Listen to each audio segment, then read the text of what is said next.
Country CEO back again with another good one, y'all. Mo game. Mo game. And Mo game, right? Look, glad to be with you this morning, man. Look, I'm feeling good. Kicking out some videos here this morning on this great Friday morning, right? All right, so look, when to do maintenance, right? When is, at what intervals is maintenance appropriate, whether it be preventive maintenance, what have you, regular maintenance?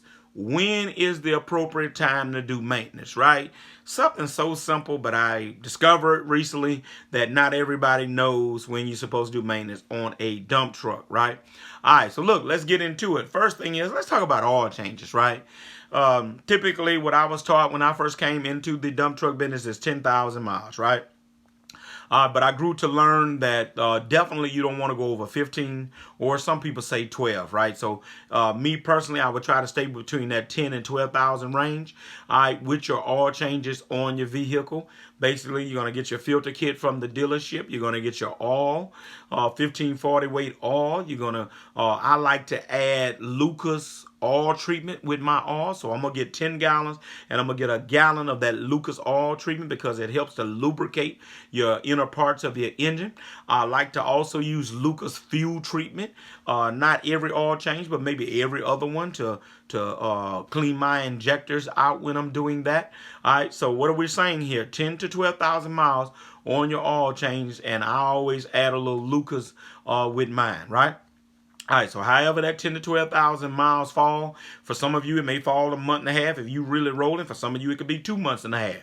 All right, but you go by the mileage. All right, here's what I suggest. I got mines in my phone in my note section of my Samsung. I write down the mileage. When I got that last oil change, right? Because I realize I'm 48, I'm still young, but I'm getting older, right? And I discovered that I don't remember everything like I used to. All right, and so but I got it in my phone when I can look and see when is the next oil change due on this truck, who did the oil change, where it was done, what else was done to the truck at that point for that particular unit that I have, right? All right, so I'm documenting that, right? Documentation is very, very important. All right. Also, as I want to suggest that you keep a gallon of oil in your truck. It's just good practice.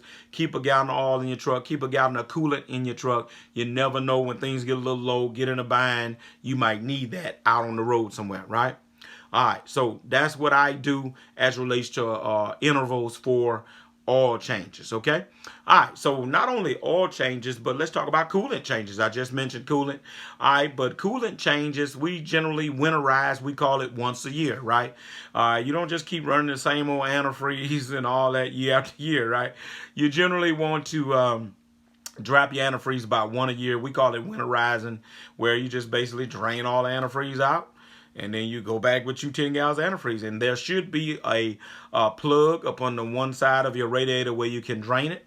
That's typically how it works. Real easy, once a year, okay, on your antifreeze, okay?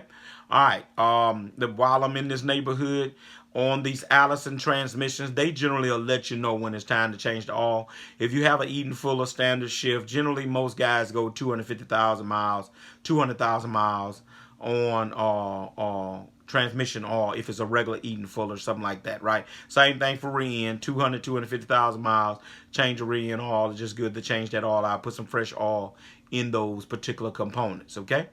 All right, hydraulic cylinder, which is hydraulic oil.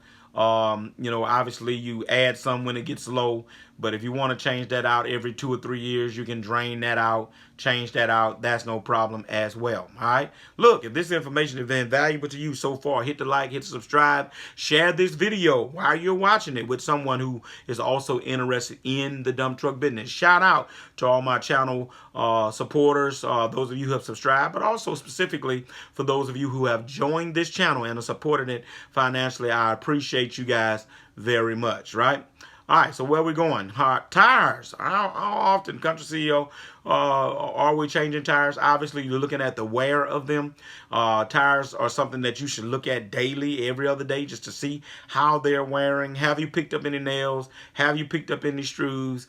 Do you have any cracks in the side wall if you're running recaps?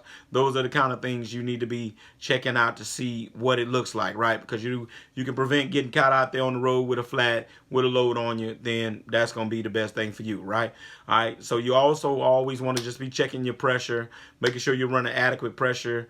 Inadequate pressure can wear a tire out unevenly, all that kind of stuff, right? So that's what you do as relates to your tires.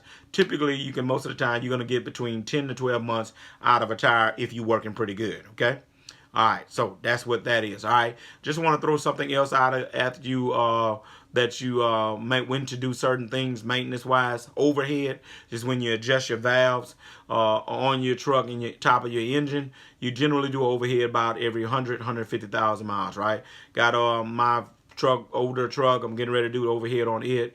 I bought this other truck. I don't know where that truck is at overhead wise. So when I get my guy to come and do the overhead, I'm just going to let him do both of them while he's here. That way I got an adequate record. I can document the miles and keep up with it going forward. Okay. All right. And then finally, brothers, sisters, keep batteries at your house. Not going to hurt. You're going to need them sooner or later. Keep an alternator on your shelf. You're going to need it sooner or later. Battery charger is a good thing to keep in your garage.